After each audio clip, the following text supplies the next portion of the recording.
Okay, Linda, thanks. Well, I'd like to welcome everybody to Growing Concerns for May the 8th. And I guess for today's webinar, we have a couple things we're going to cover. We're going to go a little bit over some of the seeding issues that we've seen so far, maybe talk a little bit about winter wheat again.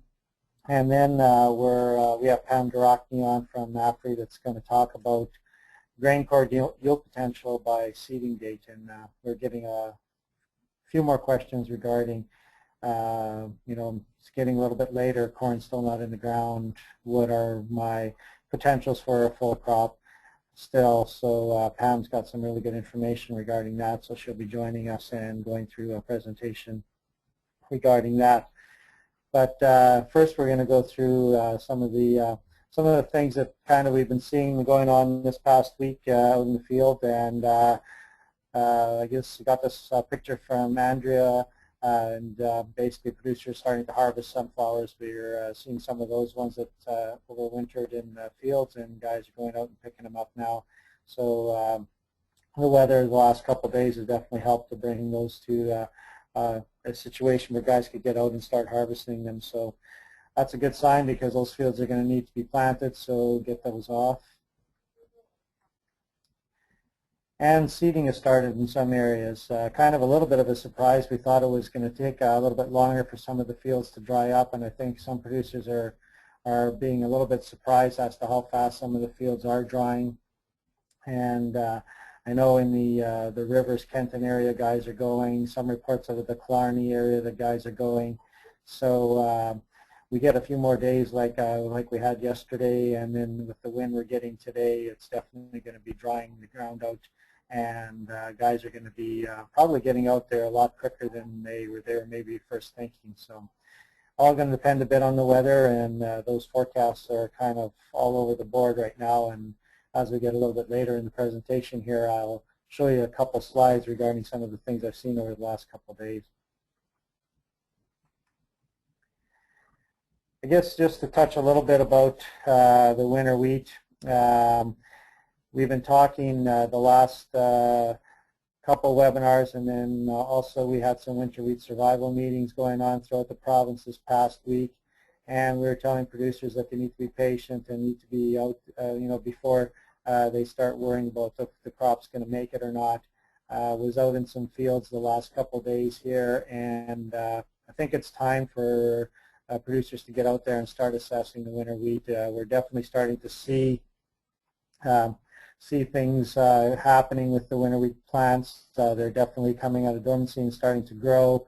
Got this picture from one of the FPAs from east of here, and you can definitely see that this definitely was a healthy plant that had germinated last fall and probably got to the 2 to 3 leaf stage, but you could see the real healthy root system that's coming out of the crown, and this plant is definitely going to be make it and produce a good healthy plant. So with the fields I've been checking over the last day or so as well, we definitely starting to see some of this occurring in the southwest here. And so I think it's time for producers to start going out there and taking a look. One of the things I was seeing, and this is probably more than what you're going to see in this area here. The area to the east of us is just a little bit more advanced, and so they definitely have more development on their plants, and you can see definitely a lot more growth of the root. I've been out the last couple of days, and this is what we're seeing here in a lot of the plants out in this area. You could see the new root coming out of the crown of the seed of the plant, and the new shoot growth. I guess we're going to be seeing quite a few different things happening as well, because we didn't get a lot of our winter wheat that actually germinated and broke through the soil surface last fall. So we're also going to be seeing plants that are just breaking through.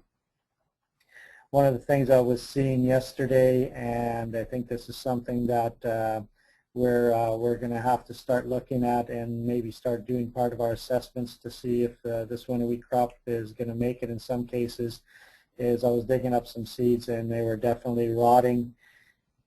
Excuse me. You can see these seeds aren't going to make it. the whole shoot of the plant that did germinate last fall is turning a brownish color, off yellow color.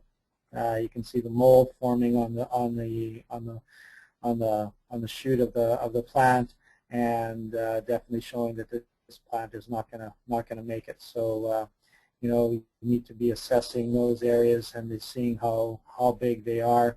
Again, this is just a little bit close-up picture of those same seeds, and you can see where, you know, definitely there is no new growth coming out of there, and definitely the plants are dying off.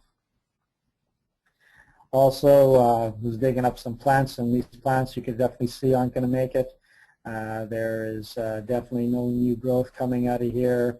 The plant is basically dead. There's no green left in it anywhere. No white coming out of any part of the crown, and so you know that plant isn't going to make it as well. So you know it's something where you know we can start seeing that out in the field right now. And I think if we've got some time before we're going to get out on the tractor and start putting in some of our other crops, it would be some good time spent over the next day or so to just walk through some of those fields. And if anything, just start thinking of what we might have to do, or if those fields are going to make it, then just, you know, making a plan as to how we're going to treat those fields from now until after seeding. This is one thing we're seeing out in the field quite a bit, and you can see where we're getting a lot of emergence of first shoots or single shoots coming through the ground. These ones, if you were to dig them up, would be ones that germinated this spring, and they're just starting to grow or come through the ground. So these ones are going to make it now. So we're definitely seeing quite a bit of this starting to show up in the field, which is a really good sign, because we did have quite a few concerns about those seeds that were sitting there just over winter and never did germinate, or didn't look like they germinated. And now we're seeing that they're breaking through the soil and actually emerging. And this is just one of those ones dug up, and you can see, or you can notice, we're not seeing that whole crown issue like I had in the first couple slides there. And where we're seeing new roots coming out of the crown, we're actually seeing full development coming right from the seed and the plant growing. One of the things you could definitely see in this picture as well, and the previous picture, was we're definitely seeing volunteer canola coming and breaking through the soil surface at the same time. And this is going to be something that we're going to be dealing with, and I got a couple more slides later on here to show that. One of the things I was showing at the winter wheat survival meetings was this graph showing the, and this is from the Brandon location, so it's the soil temperature throughout the winter, and which is the black line here, and then you could see the lethal line, or the line where we would get winter kill in the winter wheat, and you could see we never were really close to hitting that level throughout the whole winter, right through the spring here. And as things have warmed up now, we're probably out of any danger now. So you know, you could see where we did get the advantage of having a really good winter for the winter wheat crop, and because of that, that's probably why we're seeing a lot of the spring cereal, or the spring germinating ones, making it and not suffering as much winter kill. The other ones that some of the ones I showed previously on some of the slides where we were getting seeing winter kill or seeing the browning of the plants, those could be several factors, whether it was too wet in those areas earlier on in the spring and they might be rotting because of that, or just the fact that they just ran out of energy to keep growing this spring. One of the things, when I was out the last couple of days, I was out in some fields, and this is what you're going to see when you get out there. You're going to see a picture like this, where you look and you can see rows coming, and you can see the crop definitely greening up and looking like like it's supposed to. This time of year, starting to growing aggressively, starting to throw out leaves, and definitely seeing rows. But as I turned and faced the other direction, this is what I was seeing in another spot, and I think this is what we're going to be facing when we're out there assessing the crop to see if it's good enough to keep. is we're going to be seeing these areas where it doesn't look, just from looking straight at this picture, it would be hard to say that there's anything growing there at all. And again, just another picture of that, and it's really hard to see, any growth in those areas at all. But when you get a little bit closer to those areas and you look, look down, you can definitely see some plants that that have germinated, that have made it through the, I guess, through the winter, and are starting to come through. So I think we're going to have some benefit for those areas, and they're definitely going to be crop there. I think our biggest concern is to how many of these plants we're going to actually get to come up, because they do have some larger areas to cover. And I guess one of the things about the winter wheat crop is it can compensate and stool out a fair bit. So I think it's going to be interesting. What my plan is for this field is I'm going to go back every week and take pictures of both areas, and we'll be able to see if this how much this area improves over the growing season. When guys are going to be out in the field, I thought this was some good information to put out there, and because we'll be getting a lot of questions regarding how many plants I need per square foot before I need to start worrying about, is it going to be worthwhile keeping the crop or not. And right now, I guess 25 to 30 plants is probably where you're going to be looking at to get your maximum yield, or potential for your maximum yield. And then anything less than that, you start dropping off.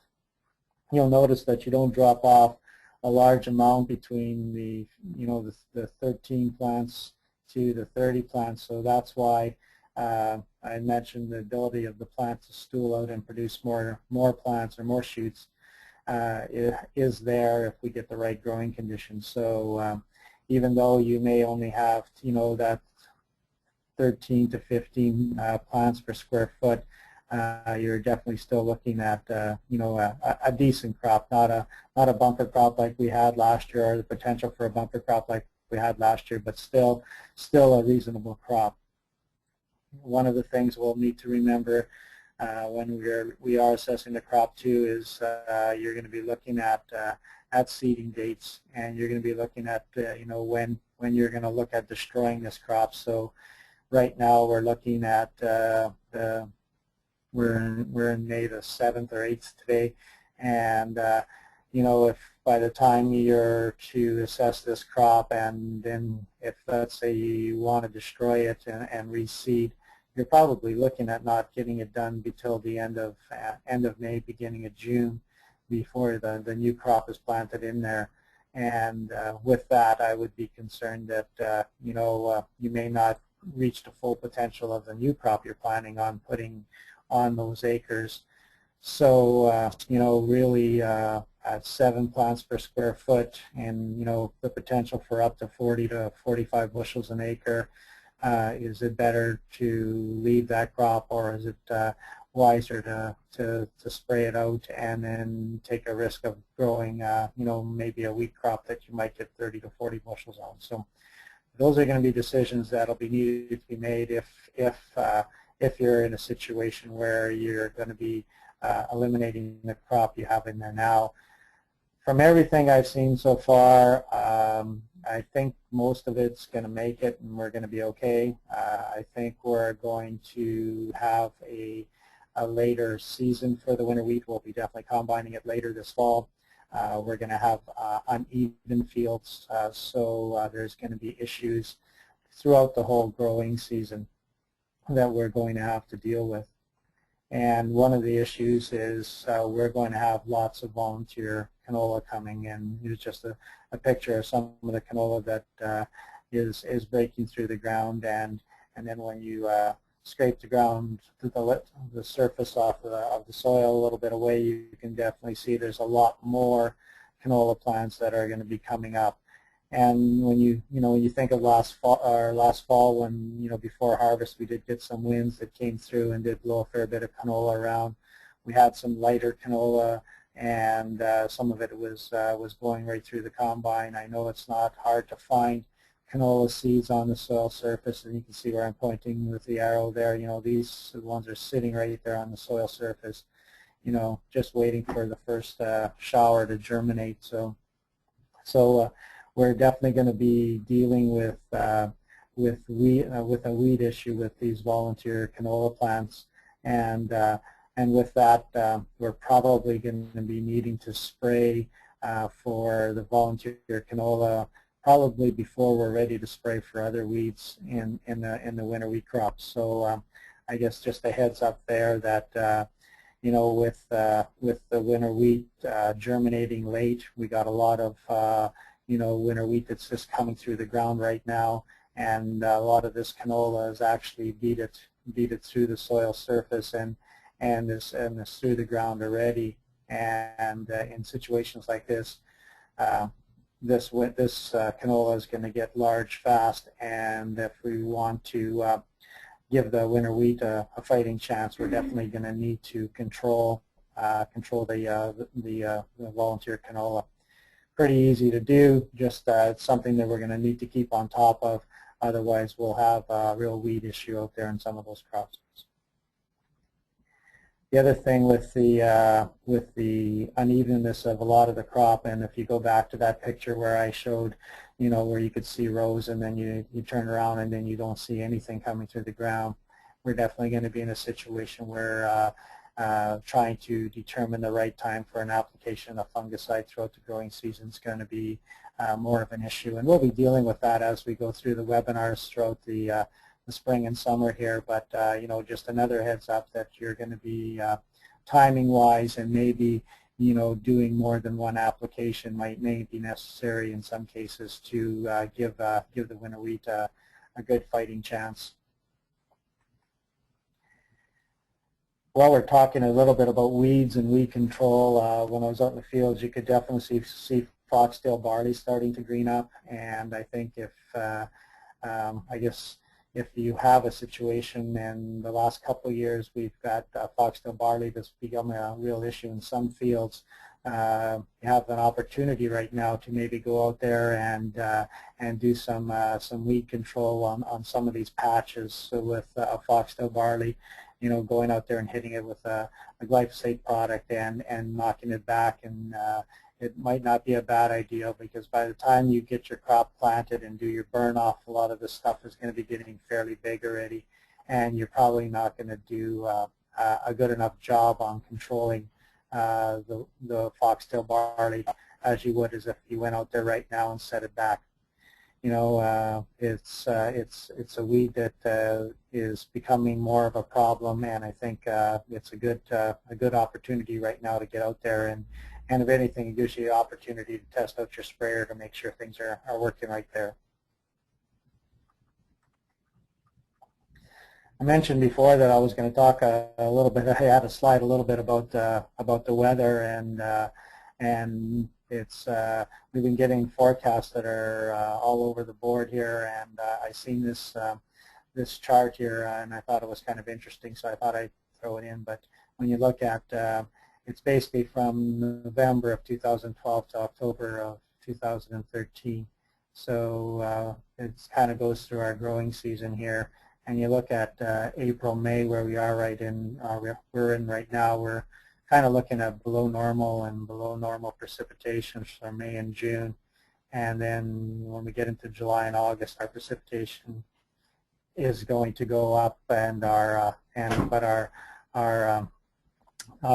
temperature is actually going to be a little bit cooler. So that's the one that I really was looking at, because as we're going into a little bit later seeding, I was hoping that we'd get a little bit warmer temperatures, and then hopefully bring some of this the crop in. But this is just one report. I also heard a report for Monday where it's supposed to be seeing 31 degrees too. So I guess it's going to be a real interesting year to see which weather forecast is going to be the one that's going to be the most accurate, because we're definitely seeing quite a few different reports out there right now. While we're talking about weather and temperature, Elmer has been out the last couple of days, and he's been doing some soil temperatures, and we're getting a lot of guys wondering what the soil temperatures are because they're looking at starting to plant. And I think guys are going to go and plant anyways, but I just would be interested, it's interesting to know what the soil temperature is and to see how long these seeds are going to sit in the ground before the crop is off and going. And Elmer was using a little bit different method that was wanting to maybe describe a little bit. It's called the horizontal method. And what it is instead of putting your soil probe straight down into the soil to where you'd be looking at a seeding depth of say 1.5 inches or an inch to an inch and a half, because when you do that you leave a lot of the temperature probe exposed to the air temperature, and so you're maybe not getting as accurate a reading. So what you do is you kind of just dig down and then you slide the soil probe in at an angle, so it's getting basically the whole probe is in at that inch to inch and a half layer. And these ones were done yesterday, and Elmer actually did them at 3 different times. So this was I guess in the morning, and you could see in the morning it was right around the 5 degrees Celsius with the horizontal, and the air temperature at that time was 15 degrees Celsius. So so first thing in the morning we were at 5. When he did it again at noon, the temperature really only increased by about 1 degree. We were still about 15 degrees air temperature, but we were still sitting right around the 6 degrees Celsius for soil temperature. And then he was out last night doing it again around that 4 or 5 o'clock, and the soil temperature was still around 5, and the air temperature was about 25. So this was done at about 3 o'clock, he said. So really the soil temperature hadn't changed a whole bunch throughout the whole day. It was anywhere between that 5 and 6 degrees Celsius. So not quite perfect yet for germination. We are seeing some of the, we've seen the volunteer canola is coming up, and the winter wheat is definitely germinating. So we will get germination at that point, but we're still cool enough yet that we're not going to see a whole bunch of the seeds we plant come up very fast yet. But a couple more days like we had yesterday, and then if we do hit the 30 degrees on Monday, we'll definitely see a change in the soil temperature, and we could see a lot of this stuff growing fast. I guess, and like I mentioned, a lot of producers, I think, are whenever they can go and start traveling on the land, they're going to be going anyways. But it's just nice to know what the temperature is. Other thing, what's going on right now, and you'll probably see a few of these things going up fairly soon if they're not up already, and these are the diamondback moth traps that are being set up now. Seems kind of strange to be setting them up when we don't have anything growing yet, but this is the time of year when we're seeing the adults coming up, and we're trying to catch them now to see what kind of situation we'll be in for this coming growing season. So if you see these traps hanging around fields, then you'll know that that's what these ones are for. And I guess with that, it kind of completes my update for this past week. Like I mentioned, we'll be seeing a lot of guys out in the fields this coming week, so it'll be interesting to see what's going on. And but I guess with that, I'm going to turn it over to Linda, and she'll get Pam set up. Pam is going to talk about the grain core yield potential by seeding date. So Linda, if Pam's there, do you want to get her set up?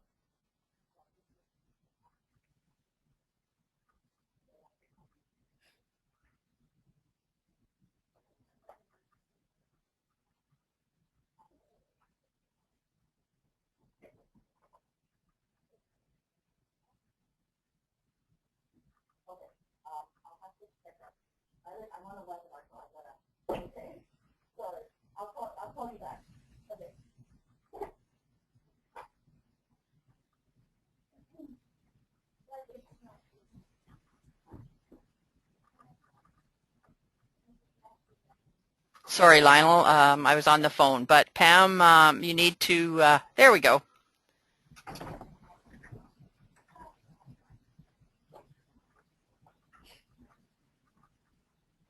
We're good?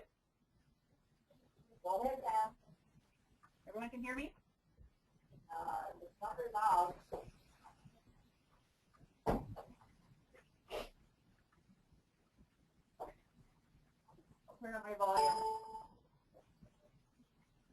Is that better?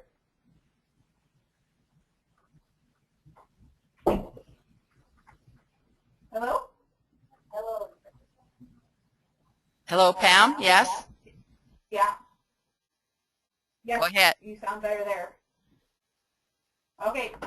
Good morning, everyone. I pulled together some information looking at some historical information in terms of grain corn yield potential by seeding date information.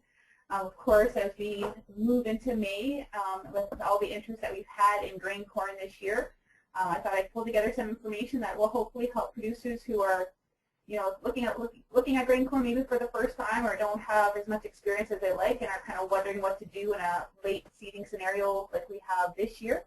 I thought I'd pull together some information to help guys along. So basically, I'm hopefully going to cover off these objectives in my presentation this morning. I'm going to illustrate when grain corn is typically planted here in Manitoba, both on a monthly basis and on a weekly basis. We're going to talk about the impact of planting date on yield potential. We're going to go over a few agri-insurance considerations for producers to think about. Just one slide in terms of key things to remember when faced with kind of a later than normal perhaps seeding scenario. And hopefully we'll have time afterwards for some questions.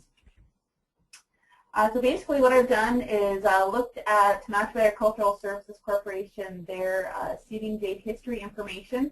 And what I've taken a look at is in terms of the percent of grain corn acres seeded per month in Manitoba in that 5-year time frame from 2008 through to 2012. So you'll have a year along the bottom, and of course the percent totaling up to 100% obviously along the y-axis. The total acres that were planted per year are located on the bottom. So you see for 2012, there was 272,000 grain corn acres harvested that year, and so on and so forth. So if we look at the 5-year average, which is the last column, you'll see that for a 5-year average, typically we do see the majority of corn seeded in May, which is probably not too shocking to many of you. Over the last 5 years, we've seen 81% of the acres normally seeded in that May time frame. We have 17% actually seeded in April, and a little bit the remaining left over actually in that June time frame. But you can see when you're looking at the various years, in 2010 and 2012, we did see a lot of acres go into the ground in April, and that's only a function of Mother Nature allowing us to get into the ground early. But most of the time, we do see a lot of the acres going in that May time frame. So if we actually delve a little bit deeper in terms of looking at the number of acres that are actually seeded per week in Manitoba, this is the same data set. So we're looking from 2008 to 2012. Along the bottom, what you're seeing is the week followed by the month. So 1:04 is actually the first week of April, 2-04 is actually the second week of April, and so on and so forth. So 1-05 is actually the first week of May. So once again, we're looking at the last 5 years, and you actually see in terms of a 5-year average, we actually do see the majority of acres, or the busiest week in terms of seeding grain corn usually is that third week of May. We're usually about that 31%. We do see that busiest activity in that third week of May. So you could almost argue that if we're looking at historical data, maybe perhaps we aren't really that late, since over the last 5 years, third week of May has seen the most activity. But you do see it does vary quite a bit by year. You see that 2008, and that's your big blue spike. It shows that in that first week of, by the end of the last week of April, we had over 71% of the acres already seeded by then. So you do see quite a bit of variation throughout. Pam, it's Linda. When that message comes up, if you just click on keep, then it will quit coming up. So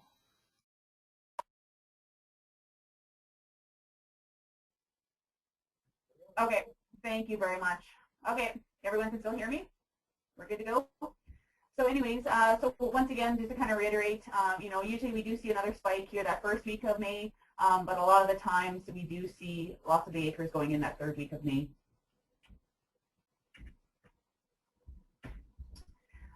So once again, just looking at kind of the same data set, if we look at cumulative planting process, so we're adding up each of those weeks, so that we'll hit 100 eventually.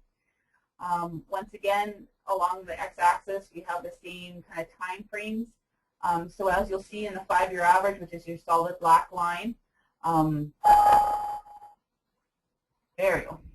You'll see in our solid black line, at that first week of May, which is actually the time frame that we're currently in right now, is that first week of May. Typically, we see about 41% of the acres seeded. By that second week of, the end of the second week of May, we're seeing about that 58%. By the last third week of May, we're usually seeing about 89%. And of course, by that last week of May, we're usually nearing that 100%. So of course, probably what everyone's interested is in terms of actually what is the relative yield expressed as a percent in terms of the grain corn planted weekly in Manitoba. And so this is basically showing basically the relative yield in that given year in terms of the yield potential for that corn planted per week. So for example, I've given a provincial overview in the first column. So you can see in that first week of May, we're still at 111% of yield potential. And of course, probably not surprising to anyone, we do see yield potential drop as we move into the month of May.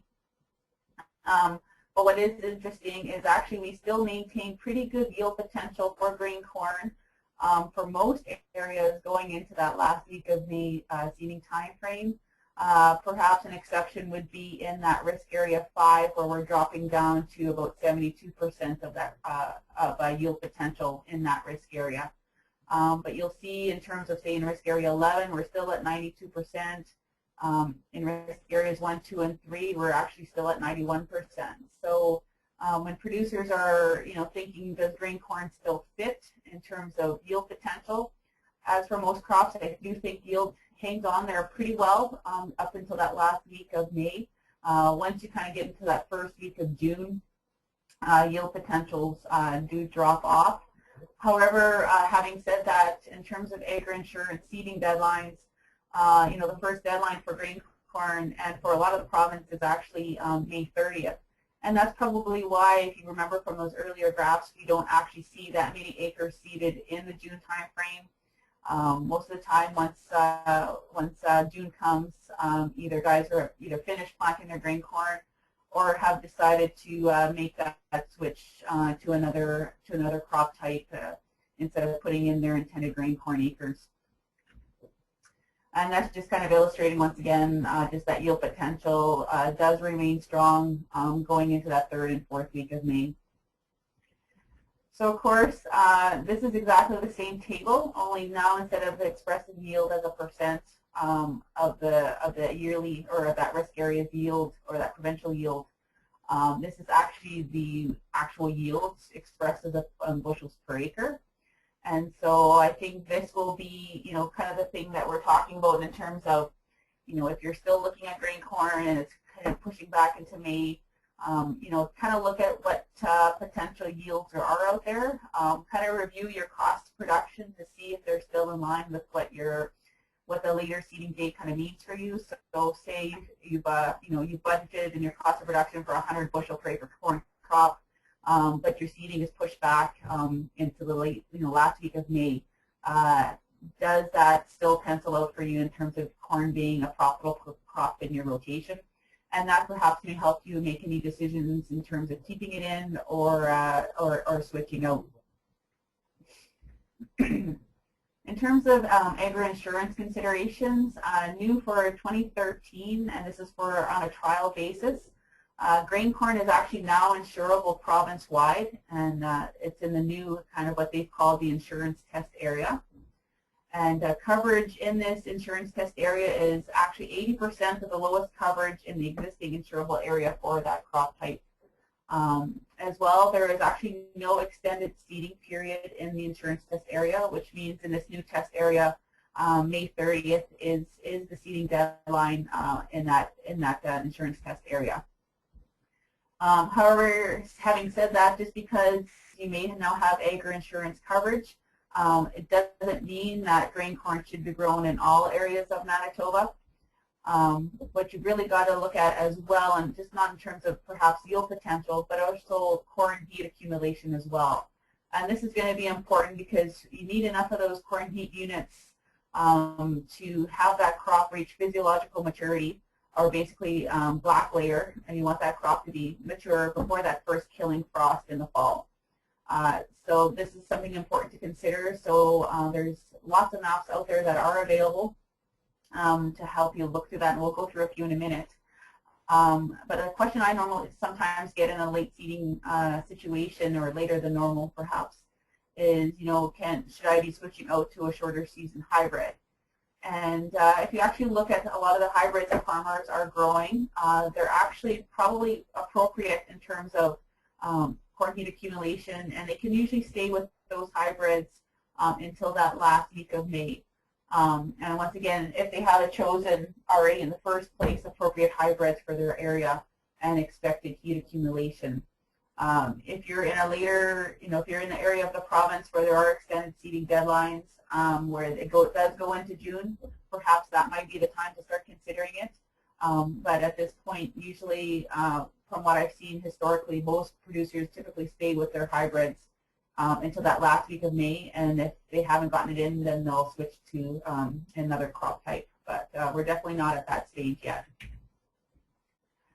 So here's just some maps and that the MAFRI has, and I'm sure Lyle will be able to distribute to whoever is interested. I know he has these maps available.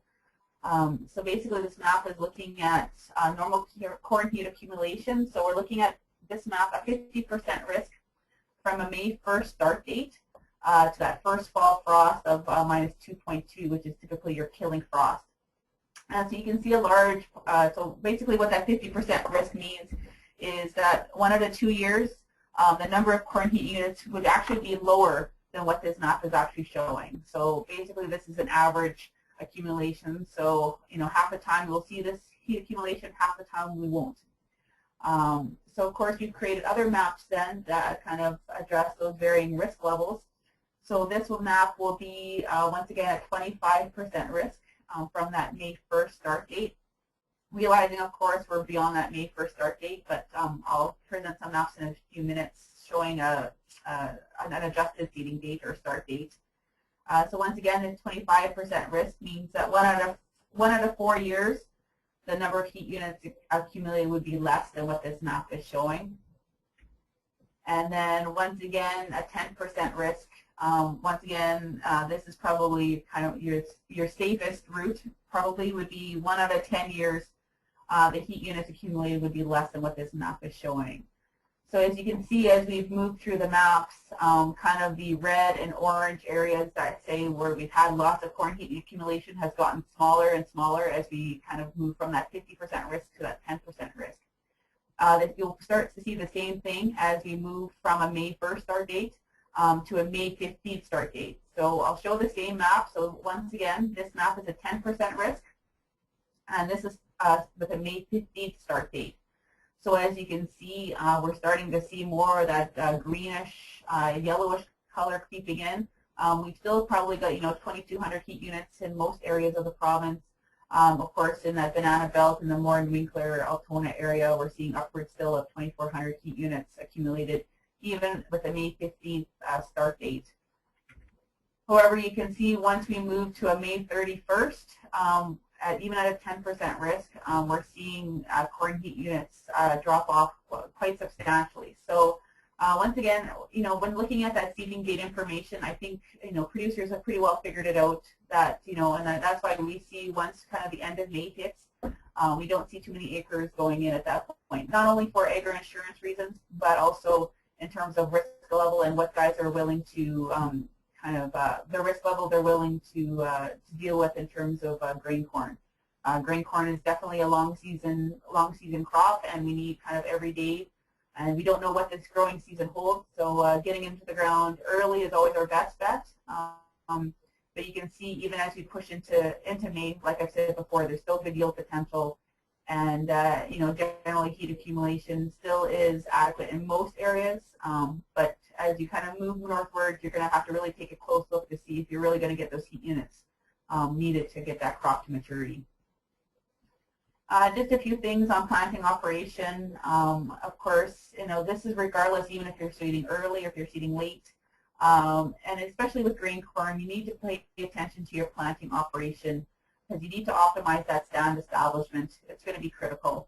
So, you know, right now you should be tuning up your planter, making sure that it's good to go. So when you can get in there, you're going to be going great guns.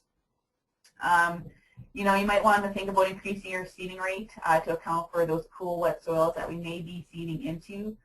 Corn germinates at 10 degrees, soil temperature of 10 degrees Celsius.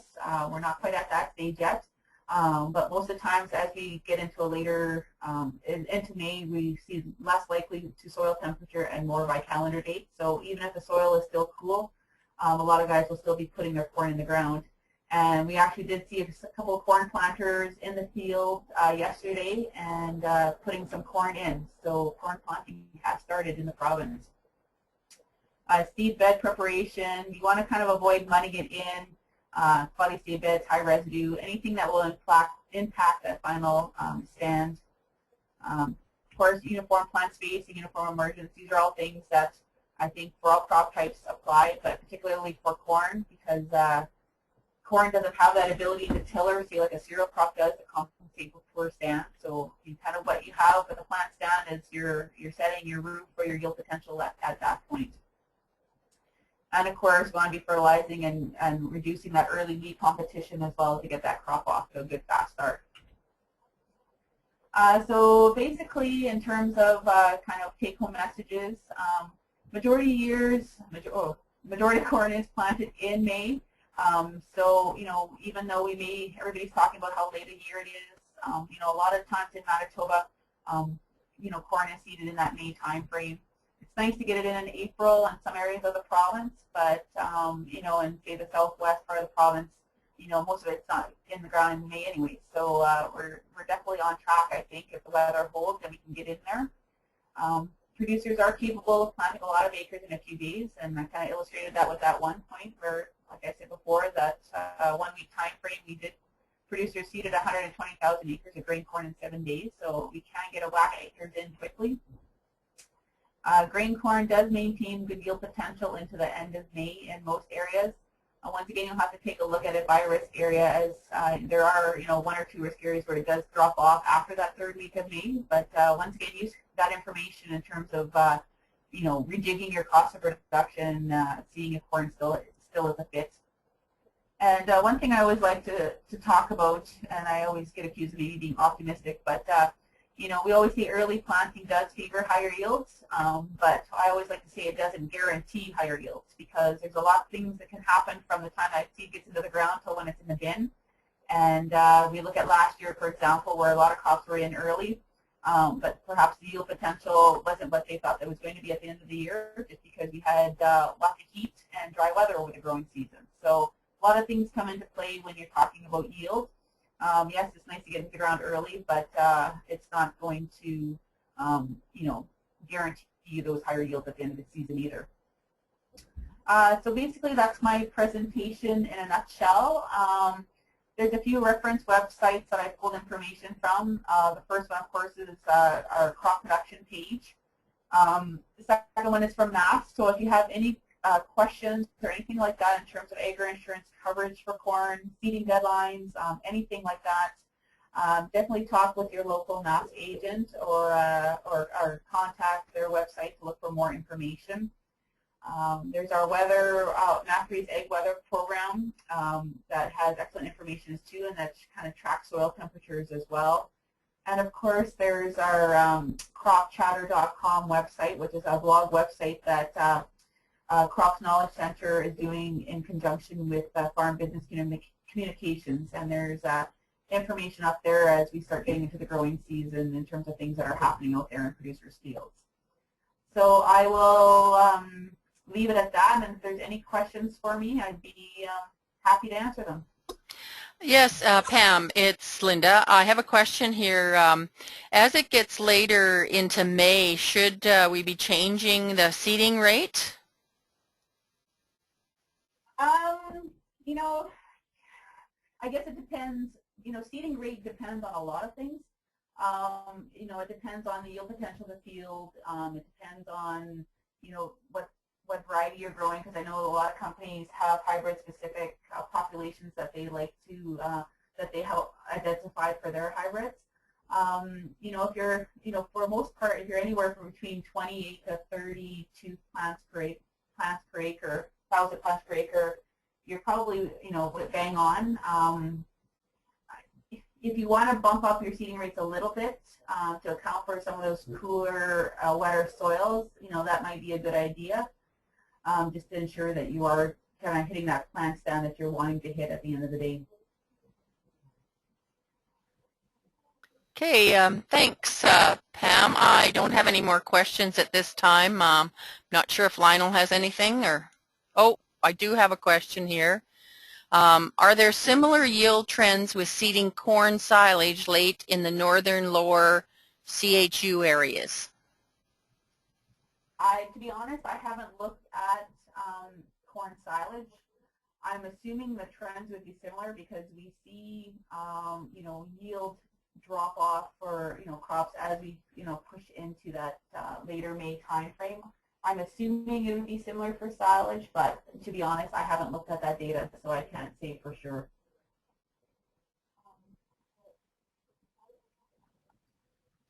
Thanks, Pam. I have no more Pam, questions. Okay, Pam, it's Lionel here. Actually, I got one question for you. The data that you were showing from MASC, that was accumulated over the past 5 years? Yes. Yeah. Okay. So really, probably the grain corn growing kind of in the western side of the province, there's probably not a lot of information, like a lot of field data in that, is there? No, and that's why I did combine risk areas 1, 2, and 3, because each individual risk area didn't have, you know, a substantial amount of grain corn in there. We have seen a lot of acres, or a greater number of acres, go in 2011 and 2012 in those risk areas, and the same with risk area 5. I believe there, you know, I did use, I think my cutoff was that there had to have been at least 1,000 acres over the last 5 years on average grown in a risk area to be presented. There is data available for risk area, you know, 50 or 9 that I didn't present just because there isn't that much grain corn. So you make a good point, Lionel. You know, that is some information to provide guidance, but at the same time, it is limited in terms of you know, a larger data set as you would look at, say, in a risk area 12, where there's, you know, substantial amount of acres. I think risk area 12 represents, I think, 70% of the corn acres in the province. Yeah, definitely use with a sense of caution, I guess, but it is guidance. Okay, no, that's great. Thanks. That was a lot of good information, Pam, and I don't think we have any more questions. So I guess with that, I'm going to get Linda to give me my screen back, and I think with that we've got just our regular few slides to end the webinar off with, the contact information from myself and Linda, and then the contact information for the FPAs in the Southwest and South Parkland area.